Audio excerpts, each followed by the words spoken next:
Bem-vindos ao nosso canal YouTube com o Falando Nisso de hoje. E a pergunta vinda diretamente do Instagram de Hermes Sonaguiar.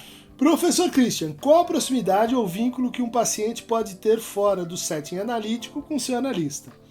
Há analisandos que evitam qualquer tipo de contato com seu analista fora da clínica, ao passo que outros conseguem manter até uma certa proximidade.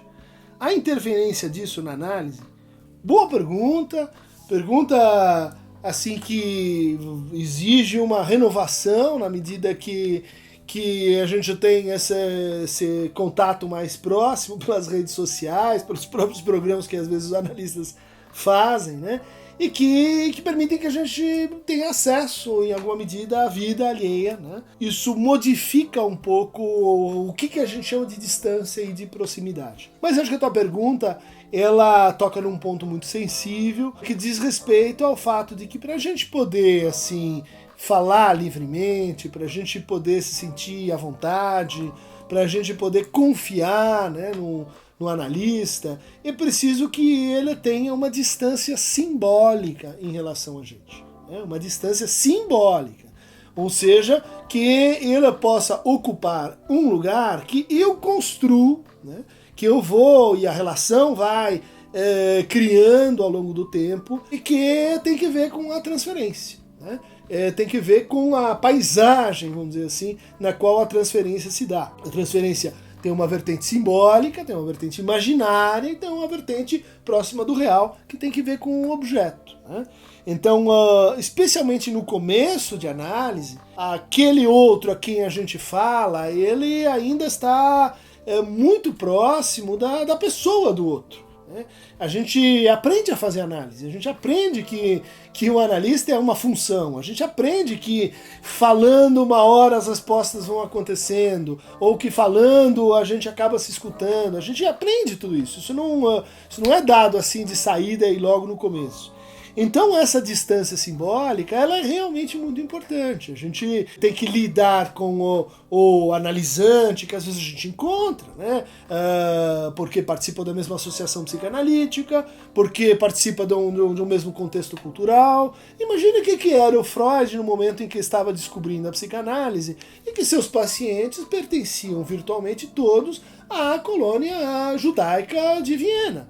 Ou seja, de uma forma ou de outra conheciam sua esposa, seus filhos, seus familiares, tinham, enfim, noções da vida cotidiana, que é uma situação que muitos analistas ainda enfrentam hoje quando a gente fala da psicanálise em cidades pequenas ou cidades de médio porte, onde as pessoas todas se conhecem. Então você vai encontrar seu analista na padaria, na fila do banco, você vai encontrar seu analista no táxi, enfim, na fila no ponto do táxi. Isso exige um manejo especial, exige um cuidado com a transferência. Né? Claro que a gente pode encontrar um analista numa situação assim social, mas em geral o afeto que emerge nessas situações é um pouco assim de vergonha, de resguardo, a gente não fica puxando papo, a gente não fica, enfim, comentando da roupa do outro, a gente não fica opinando sobre, enfim, o filho, o marido e etc. Né?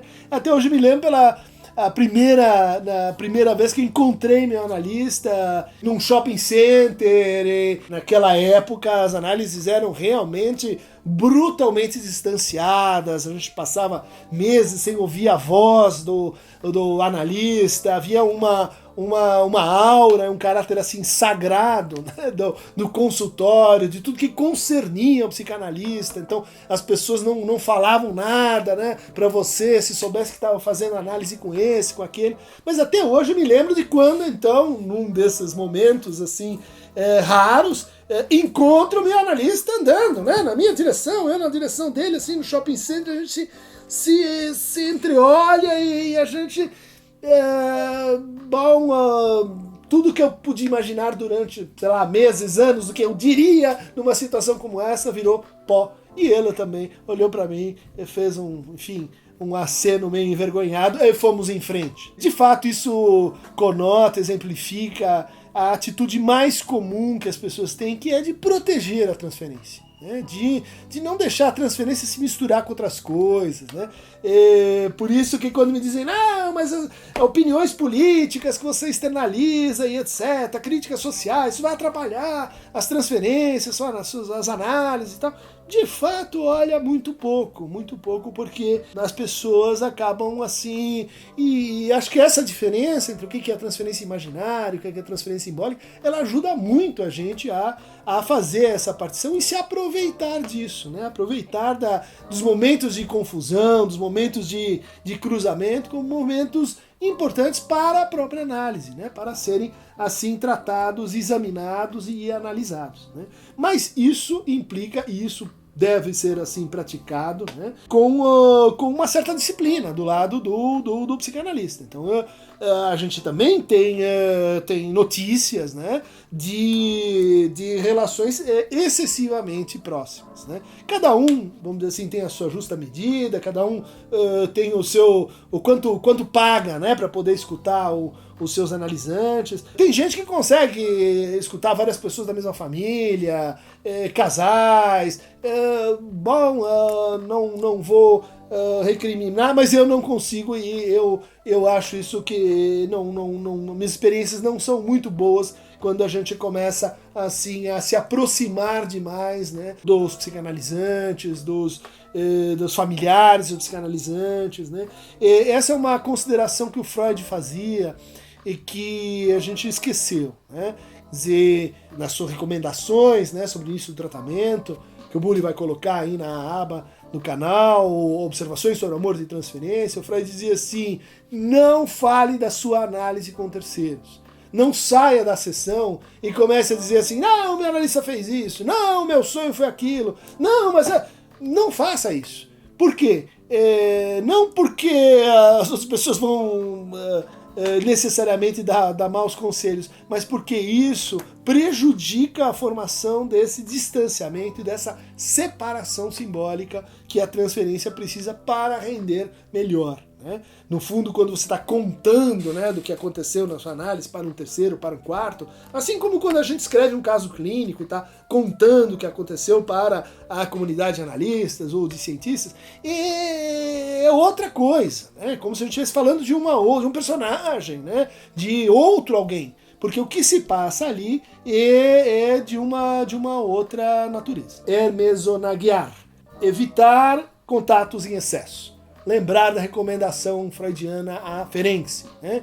Esse negócio de ficar dando beijinho no paciente, ficar muito amiguinho do paciente, termina mal. Respeito, há que se ter um pouco de formalidade, e é uma situação em que a gente está um pouco assim como um ginecologista, né? Em que a gente vai tocar em partes íntimas, a gente vai ouvir o pior e o melhor daquela pessoa, a gente precisa de uma distância cirúrgica, isso não quer dizer neutralidade sádica, nem indiferença, mas uma distância, de fato, em relação à vida no sentido mais cotidiano e proverbial do termo.